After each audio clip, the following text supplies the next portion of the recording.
Art of living Bargarh तरफनु सोमनाथ ज्योतिर्लिंग दर्शन समारोह आयोजित हो अवसर में अग्रगामी युवक संघ परिसर में सोमनाथ महादेवंकर प्राचीन तथा मूल ज्योतिर्लिंग दर्शन तथा रुद्राभिषेक बहुत धूमधाम रे अनुष्ठित होता। आर्ट ऑफ लिविंग अंतर्जातीय ध्यान प्रशिक्षक स्वामी ब्रह्मचित्तंकर पौरोहित्य ने रुद्राभिषेक संपादित होता।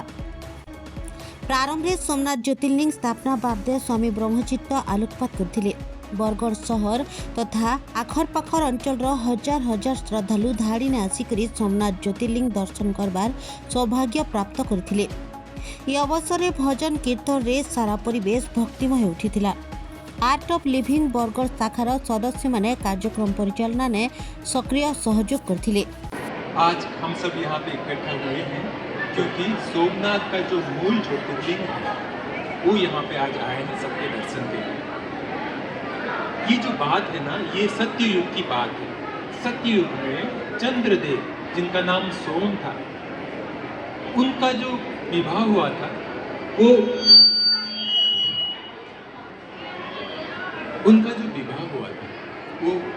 दक्ष प्रजापति ब्रह्मा जी के दक्ष प्रजापति के बेटियों के साथ हुआ था। उनके दो बेटियां थी जिनसे उनका विवाह हुआ था, बट जो एक बेटी को ज्यादा समय देते थे, दूसरी बेटी को समय देते नहीं थे। इससे दूसरी बेटी बड़ी ही दुखी रहती थी और ये बात उन्होंने जब अपने पिता को बताया कि पिताजी मैं बहुत ही परेशान हूँ, दुखी हूँ, क्योंकि मेरी जो पति है मुझे समय नहीं देते। तो दक्ष प्रजापति सोम को समझाए। सोम जब नहीं सुने तब दक्ष प्रजापति ने उनको अभिशाप दिया कि ये जो तुम्हारा जो सुंदरता है जिसकी वजह से तुम मानते नहीं हो और अन्याय कर रहे हो, एक को ही अपना समय दे रहे हो, दूसरी पत्नी के साथ ऐसे कर रहे हो, तुम्हारा सुंदरता ये घट जाएगा और तुम्हारा जो जीवन है धीरे धीरे ह्रास हो जाएगा, तुम्हारा सब कुछ खत्म हो जाएगा। और ऐसा ही हुआ। चंद्रदेव जो थे, उनका जो ख्याति थी, जो सुंदरता था, वो धीरे धीरे कालीन पड़ने लग गया। तो भगवान विष्णु की प्रार्थना की, उनके पास जाके बोले कि प्रभु मेरी रक्षा करो।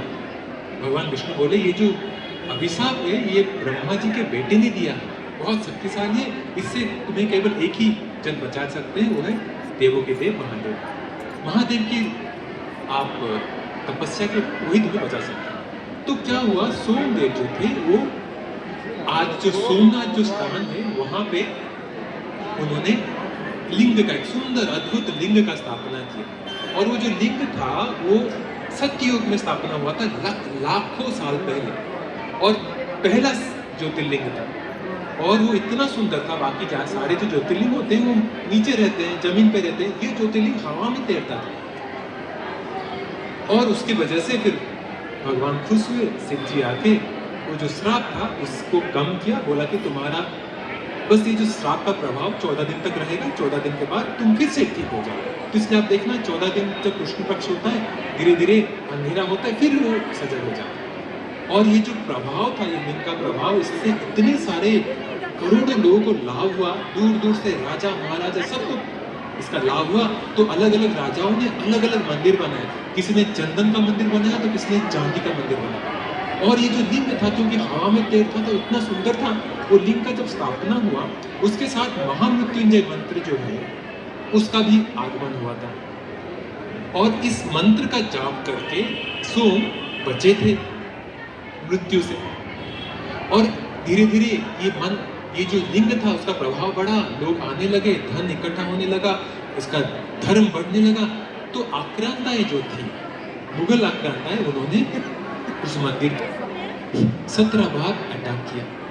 और 1924 में जो मोहम्मद गजनवी था उसने 17 बार अटैक किया और मंदिर को तोड़ दिया, साथ में जो लिंग था उसको खंड विखंडित कर दिया। वो जो लिंग को तोड़ के वो सोचा कि मैं तो जीत गया। वो जब उत्सव मना रहा था तो उस लिंग का जो 11 टुकड़ा हो गया था, उस टुकड़े को लेके वहाँ के जो पंडित थे, वो पंडित कौन थे, वो अग्निहोत्री पंडित थे, वो वहाँ से लेके उसको छुप के चले गए और उसको आकार देके, लिंग का आकार देके छोटा छोटा उसका पूजा करने लगे। 9 साल तक उन्होंने उसको छुपा के रखा, रोज पूजा किया। 1924 में जब मुगलों को मराठाओं ने हरा दिया, मतलब 1924 में वो पहाड़ आए वो बाहर आए और बोले, उस समय पे हमारे धर्मगुरु जो थे, हिंदू धर्म सनातन धर्म के मुख्य कौन है? शंकराचार्य हैं। शंकराचार्य कांची कामकोटि मठ के जो शंकराचार्य थे, उनके पास 1924 में वो गए और बोले, प्रभु सोमनाथ जो मूल ज्योतिर्लिंग है, जो लाखों साल पुराना है, उसको हमने सजा के रखा है, संभाल के रखा है, उसको हम बाहर दुनिया के लोगों के लिए बाहर लाना चाहते हैं। अब तो मुगल हार गए, तो उन्होंने बोला अभी समय नहीं आया, अभी और 100 साल तुम्हें इसको छुपा के रखना पड़ेगा, और 100 साल के बाद जब राम जी का स्थापना होगा, राम जी वापस आएंगे अपने मंदिर में, तब तुम इसको बाहर लेके आओ। और उस समय पे तमिलनाडु में एक संत, एक महापुरुष उस समय जन्म लिए होंगे, जिनका नाम में शिव का नाम होगा, उनको तुम ये लिंग समर्पित करना, वो उसको आगे बढ़ाएंगे। और उन्होंने 100 साल तक भविष्यवाणी के हिसाब से रखा, और 100 साल के बाद 2024 में वो लिंग को बाहर लेके आए, और गुरुदेव श्री श्री रविशंकर जी जो हैं, उनके नाम पे शंकर शिव का नाम जुड़ा हुआ है, और उतने विश्वविख्यात हैं, उनको उन्होंने समर्पित किया। वो जो लिंग है, वो लिंग आज सबके दर्शन के लिए आया है उड़ीसा में, और आज यहाँ बरगढ़ में उसका दर्शन हो रहा है। और ये जो लिंग है, मैंने सबको दिखाया लिंग का, वो लिंग जो है ना हवा में कैसे तैरता है, क्योंकि कोई भी लिंग को, इसमें जो चुंबकीय गुण है, वो चुंबकीय गुण आने के लिए उसमें आयरन, लोहा होना चाहिए। बट इसका 2007 में वैज्ञानिक विश्लेषण जो हुआ, उसमें पता चला इसमें चुंबकीय गुण कैसा है, पता ही नहीं चलता, क्योंकि इसमें बस 2% आयरन है। और इसका विश्लेषण से ये पता चला, ये लिंग जो है ना, ऐसा कोई भी चीज इस पृथ्वी में नहीं है, ये कोई पृथ्वी से बाहर आया हुआ है कुछ वस्तु। तो लिंग का मैंने पहले सबको दिखाया किस तरह से एक लिंग से दूसरा लिंग कैसे भागता है, खींचता है बिना छुए, वो सबको मैंने दिखाया था। तो लिंग आज आया है। इस लिंग के ऊपर जो चारों युग में पूजा पाया है, सतयुग, द्वापर युग, त्रेता युग और कलयुग, चारों युग में ये पूजा हुआ है। भगवान कृष्ण ने भी इस लिंग का पूजा किया। तो ये लिंग इतने सालों के बाद सबके दर्शन के लिए आया है। और देखिए आज यहाँ पे लगभग 10-15 हजार लोग अभी तक दर्शन कर चुके हैं, इसका लाभ कर चुके हैं। और यहाँ का माहौल जो है बड़ा ही उत्सव भरा है, लोग भक्ति से, भजन से नाच रहे हैं। और गुरुदेव की कृपा से ये आज बरगढ़ में आया है, और ये भुवनेश्वर, कटक, राउरकेला, सब जोड़ा, संबलपुर, सब जगह दर्शन करके आज यहाँ आया है। तो सब बरगढ़ वासी इसका लाभ